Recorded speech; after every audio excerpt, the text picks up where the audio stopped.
शिव। क्या शिव का महत्व सिर्फ सांस्कृतिक है या फिर इस भस्म से सजे योगी देवों के देव महादेव के अन्य पहलू भी हैं? हिंदू संस्कृति में पुराणों की चर्चा खूब मिलती है। इन्हीं पुराणों में से एक है शिव पुराण। तो क्या इस पुराण में सिर्फ कहानियां या कहानियों के जरिए कुछ और बताने की कोशिश की गई है?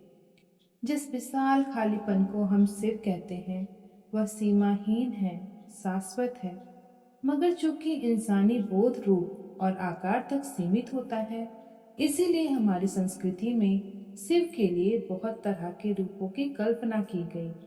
गूढ़ समझ से परे ईश्वर, मंगलकारी समूह, बहुत नादान भोले, वेदों शास्त्रों और तंत्रों के महान गुरु और शिक्षक, दक्षिण मूर्ति, आसानी से माफ कर देने वाले आशुतोष, समस्त से रक्त में रंगे भैरव, संपूर्ण रूप से स्थिर अचलेश्वर, सबसे जादुई नर्तक नटराज आदि।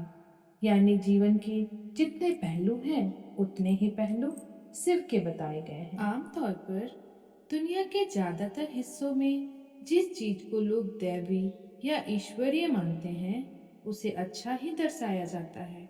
लेकिन अगर आप शिव पुराण को ध्यान से पढ़ें तो आप शिव की पहचान अच्छे या बुरे के रूप में नहीं कर सकते। वह सब कुछ है, वह सबसे बदसूरत है, वह सबसे खूबसूरत भी है, वह सबसे अच्छे और सबसे बुरे हैं, वह सबसे अनुशासित भी है, मगर वह भोले भंडारी भी। उनकी पूजा देवता, दानव और दुनिया के हर तरह के प्राणी करते हैं। हमारी तथाकथित सभ्यता में अपनी सुविधा के लिए इन हजम न होने वाली कहानियों को कष्ट भी किया गया, नष्ट भी किया गया, मगर शिव का सार दरअसल इसी में है। शिव की शख्सियत जीवन की पूरी तरह विरोधाभासी या विरोधी पहलुओं से बनी है। अस्तित्व के सभी गुणों का एक जटिल संगम एक ही इंसान के अंदर डाल दिया गया है। क्योंकि अगर आप इस एक प्राणी को स्वीकार कर सकते हैं तो समझ लीजिए आप पूरे जीवन से गुजर चुके हैं। जीवन के साथ हमारा सारा संघर्ष यही है कि हम हमेशा यह चुनने की कोशिश करते हैं कि क्या सुंदर है और क्या नहीं, क्या अच्छा है और क्या बुरा। लेकिन अगर आप इस एक शख्स को जीवन की हर चीज का एक जटिल संगम है को स्वीकार कर सकते हैं तो आपको किसी चीज से कोई समस्या नहीं होगी। शिव पुराण की कहानी के पीछे क्या विज्ञान है, क्या आपको यह पता है? तो आइए इसे जानते हैं। अगर आप शिव पुराण की कहानियों पर ध्यान दें तो आप देखेंगे कि इनमें सापेक्षता के सिद्धांत, क्वांटम मैकेनिक्स के सिद्धांत, पूरी आधुनिक भौतिक को बहुत खूबसूरती से कहानियों के जरिए अभिव्यक्त किया गया है। यह एक तार्किक संस्कृति है। इसमें विज्ञान को कहानियों के जरिए व्यक्त किया गया था, हर चीज को साकार रूप दिया गया था, मगर बाद में जाकर लोगों ने विज्ञान को छोड़ दिया और बस कहानियों को ढोते रहे।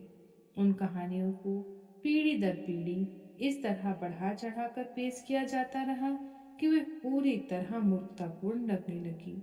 अगर आप उन कहानियों में फिर से विज्ञान को ले आए तो यह विज्ञान को अभिव्यक्त करने का एक खूबसूरत तरीका है। शिव पुराण मानव प्रकृति को चेतना के चरम तक ले जाने का सर्वोच्च विज्ञान है, जिसे बहुत सुंदर कहानियों द्वारा किया गया है। योग को एक विज्ञान के रूप में व्यक्त किया गया है जिसमें कहानियां नहीं हैं, लेकिन अगर आप गहन अर्थों में उस पर ध्यान दें तो योग और शिव पुराण को अलग नहीं किया जा सकता। एक उनके लिए है जो कहानियां पसंद करते हैं, तो दूसरा उनके लिए है जो हर चीज को विज्ञान के नजर से चाहते हैं, मगर दोनों के लिए मूलभूत तत्व एक ही है। आजकल वैज्ञानिक आधुनिक शिक्षा की प्रकृति पर बहुत शोध कर रहे हैं। एक चीज यह कही जा रही है कि अगर कोई बच्चा 20 साल की औपचारिक शिक्षा प्राप्त करने के बाद व्यवहारिक दुनिया में प्रवेश करता है तो उसकी बुद्धि का एक बड़ा हिस्सा नष्ट हो जाता है। जिसे वापस ठीक नहीं किया जा सकता। इसका मतलब है कि वह बहुत ज्ञानी मूर्ख में बदल गया। वैज्ञानिकों का कहना है कि शिक्षा देने का एक बेहतर तरीका है उसे कहानियों या नाटक के रूप में प्रदान करना। इस दिशा में थोड़ी बहुत कोशिश की गई है, मगर दुनिया में ज्यादातर शिक्षा काफी हद तक निषेधात्मक रही है। जानकारी का एक विशाल भंडार आपकी बुद्धि में दबा देता है, जब तक कि वह एक खास रूप में आपको ना दिया जाए। कहानी के रूप में शिक्षा प्रदान करना बेहतरीन तरीका है। इस संस्कृति में यही किया गया था। विज्ञान के सर्वोच्च आयामों को बहुत बढ़िया कहानियों के रूप में दूसरों को सौंप दिया गया।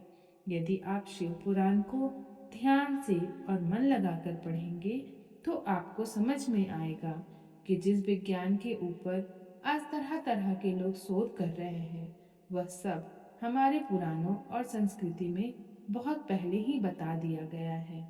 धन्यवाद।